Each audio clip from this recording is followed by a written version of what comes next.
morning. Hi everyone tuning into the live stream. It's nice for you to see me. Pleasure to be here. If you don't know me, my name is Radhika and I'm one of the ministers at Leichhardt Uniting Church. Thank you. My husband is at home live streaming our own worship service, but it's a pleasure to be here with you all today. I'm going to pray. Will you pray with me?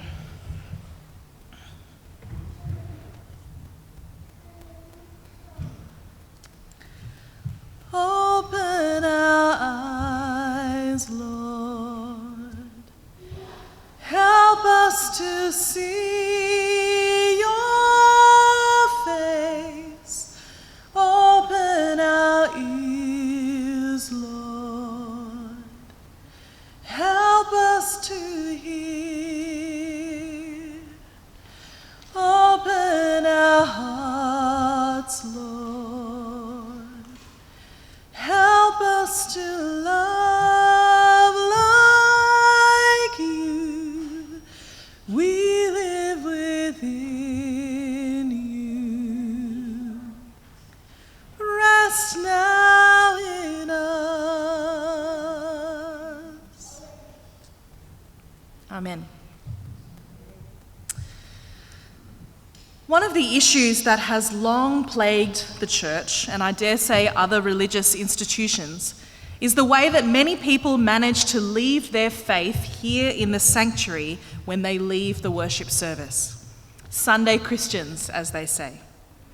Some of the most evil, murderous villains in history have been in church every Sunday, singing the praises of our Prince of Peace, and then commissioning the death squads on Monday morning. Hitler was one such Christian. Trump certainly purports to be one. And in more insidious ways, Jean Vanier, John Howard Yoder, David Haas, and even Karl Barth are others in their abusive treatment of women. Now I know, or I hope at least, that none of us here are blatant initiators of evil on anything like that scale. But the question is still valid. Is there a relationship between what we say in church and how we treat people outside of it? The thing that is so confronting about that Bible passage of the final judgment that we heard is that it's really quite simple, but it is so difficult. And that it really demolishes any boundaries we have between this space and what is outside. It tells us that how we treat the hungry, the needy, the imprisoned, the dirty, the smelly, the confused, and the tormented is read by God as a measure of our devotion to Jesus. What you do to the least of these, you are doing to me. Now, if you read this as a law that must be obeyed to the letter in every situation, not only will you exhaust and impoverish yourself very quickly, but you will also find yourself tormented by guilt and by fear. It's just not possible to visit every sick person and every prisoner, or to feed all the hungry and welcome all the strangers. None of us have the resources or the time or the energy to respond to every need that we hear about. And maybe this is truer in today's world than it was in Jesus' day, because now it is so much more possible for us to be acutely aware of the hungry, the sick, and the prisoners on the other side of the world, and to then pick up the phone or go to a website and make a tangible response. But if you do that every time an image of a hungry person is beamed into your living room or your device, someone will soon be cutting up your credit cards. So, if it is simply not possible, how on earth are we supposed to respond to this message of the description of the final judgment? This is a bit of an aside, but I feel like it needs to be said, and it may address some of the guilt questions that we have.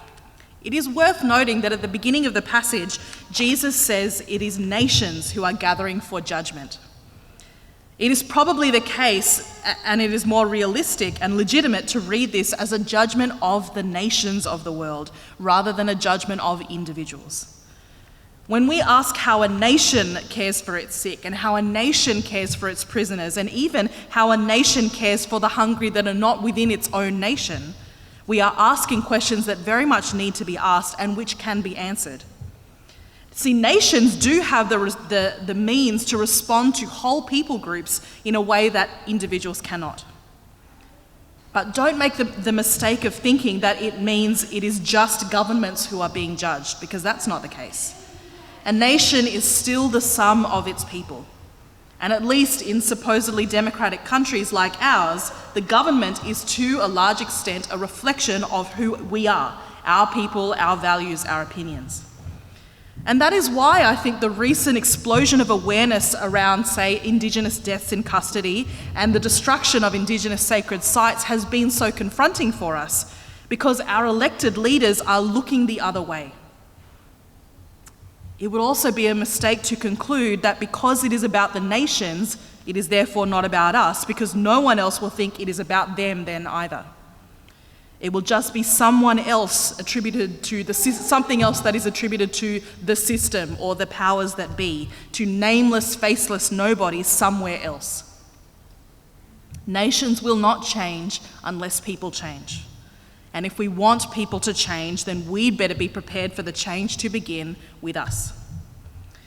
So yes, we might be freed somewhat from the fear of the big judgment, but we are still going to have to ask how we personally should respond to this teaching, these words of Jesus. This is a parable. What we heard today is a parable, and it emphasizes the connection between seeing a need and acting on a need. And it is reminiscent, you might agree, with the parable of the Good Samaritan, where it says that all three observers of the man in the ditch, they saw him, but the first two, they only saw him. And in response to seeing him, they passed over on the other side. They didn't act. The response of the third person is threefold. He saw that person, he was moved with pity, and then he took concrete action to express his compassion and assist that injured man. Seeing, having compassion and acting, this threefold sequence is a really common one in the Gospels. So when Jesus saw the woman weeping at the death of her son, he had compassion for her and brought her son back to life. When the father saw the prodigal son, he was moved with compassion and ran and embraced him. When Jesus saw the crowds, he had compassion on them, and then he healed and taught and fed them. Here in the parable of the Last Judgment, the thing that makes some people blessed is that, though they did not realize it, in seeing the poor and in being moved with compassion for the poor, and then in helping the poor, they saw and helped Jesus. By contrast, what makes others cursed is that they never really did see Jesus suffering and in need, because they never really saw the poor. So the king in the story addresses each of two groups as either blessed or cursed, and announces the consequences: enter into the kingdom or depart from him. And the criteria for making these assignments is a need that they either met or did not meet. I was hungry, I was thirsty, I was a stranger or naked or sick or in prison, and you fed me, gave me drink, welcomed me, clothed me, visited me, came to see me. You acted with compassion in response to my suffering. So I want to talk to you this morning about the concept of the icon. This is an icon. An icon is an image of someone or something. And the idea is that when you sit and gaze and contemplate at an icon, eventually you will see through the icon to the real thing. So when one gazes for a long time at an icon of Christ, one eventually glimpses Christ. That's the idea.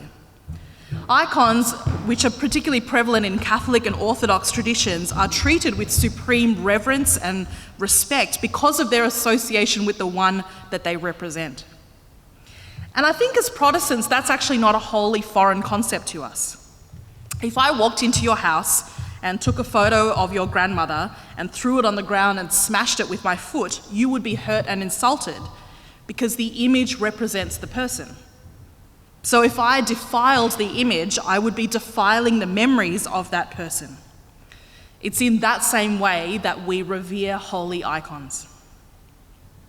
Here's the take-home message for us all. Every single person, particularly persons considered the least, are icons of Jesus Christ. in that Christ is made present and tangible in them. Let me unpack that a little. We believe that every person is created in the Imago Dei, in the image of God, the image and likeness of God. So every person is literally a reflection of God.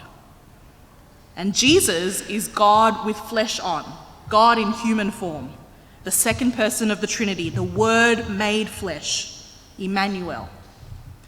So every person that is created like an icon of Christ, something like a reflection of the Son of God. And our Bible reading for today goes a step further than that. It emphasizes that it is those who society regards as the least who are most especially icons of Christ for us. It is in the very things that cause them to be regarded as the least, their sickness, their hunger, their poverty, their brokenness or destitution, their antisocial habits, race, colour, whatever. Those are the things that most reveal Jesus to us.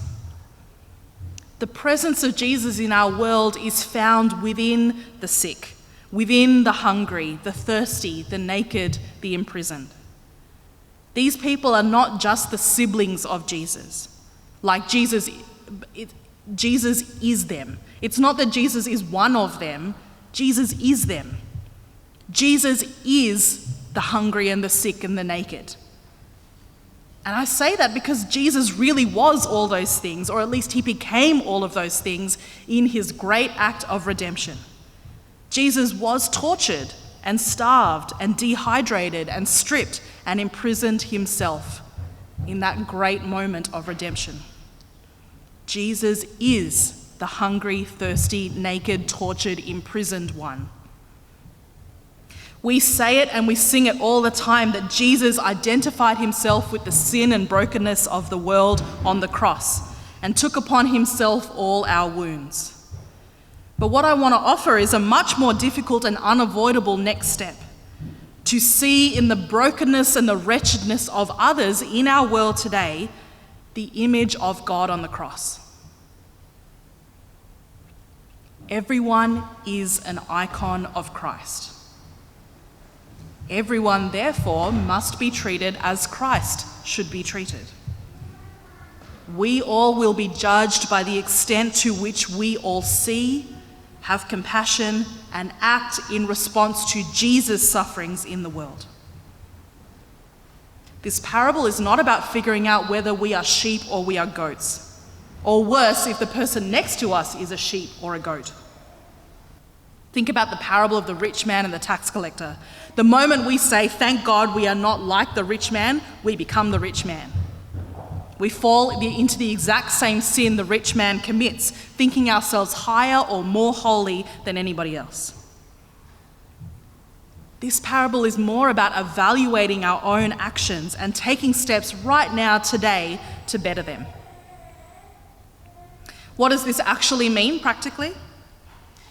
Next time you find yourself haunted by an image of someone in need, whether it be a homeless person in the CBD, or a malnourished child in a World Vision TV ad, or footage from the awful atrocities that we see in Africa or the Middle East, or a black person being targeted or killed, don't forget the image. Don't try and let go of the image. Take that image with you in prayer as though it were an icon. Make that image, that suffering image, an icon for you in your prayer.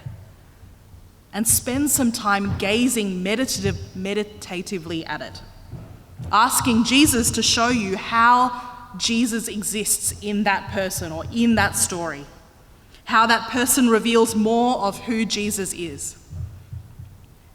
And I think if you do that, I think you'll find that your response will change. Once you see Jesus in the late David Dungay Jr., or in a starving child, or in a refugee mother, what will you do? Let's do it now. I'm going to sing a really lovely song that was written by John Bell, and I want you to allow your mind to conjure the images that I will sing. and allow those images to be like icons for you. This is like a little prayer time. And you may well in this time be inspired to think of a renewed or a fresh resolution or two to be made prayerfully and in the presence of God. Let us create icons for ourselves. Let me sing.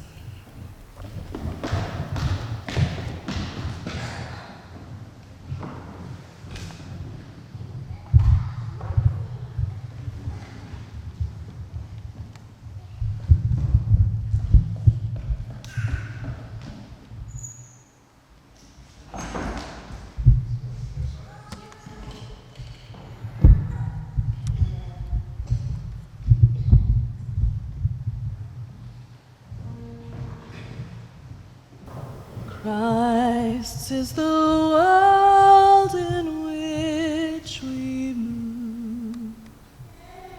Christ are the folk we're summoned to love. Christ is the voice which calls us to care. And Christ is the one who calls us here. To the lost Christ shows his face. To the unloved he gives his embrace. To those who cry in pain or disgrace, Christ makes with his friends a touching place. Feel for the people we most avoid, strange or bereaved or never employed. Feel for the women and feel for the men who feel that their living is all in vain. To the lost Christ shows his face. To the unloved he gives his embrace. To those who cry in pain or disgrace, Christ makes with his friends a touching place. Feel for the parents who've lost their child. Feel for the women whom men have defiled. Feel for the baby for whom there's no breast. And feel for the weary who find no rest. To the lost Christ shows his face. To the unloved he gives his embrace. To those who cry in pain or disgrace, Christ makes with his friends a touching place. Feel for the lives by life confused, riddled with doubt in loving abused. Feel for the lonely heart conscious of sin, which longs to be pure but fears to begin. To the lost Christ shows